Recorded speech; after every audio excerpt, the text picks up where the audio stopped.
In the previous video, we built a simple web app where we could add names to a database using Streamlit and SQLite. In this video, we're taking it one step further. We're going to display the names we've saved in real time right inside our app.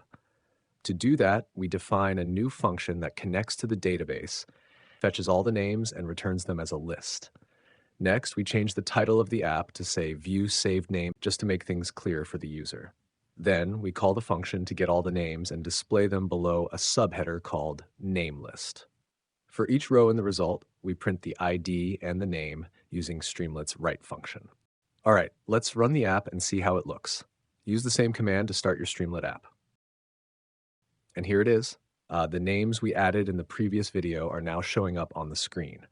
Let's try adding a few more names.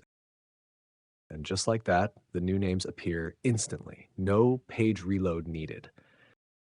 In the next video, we'll learn how to delete entries from the database. See you there.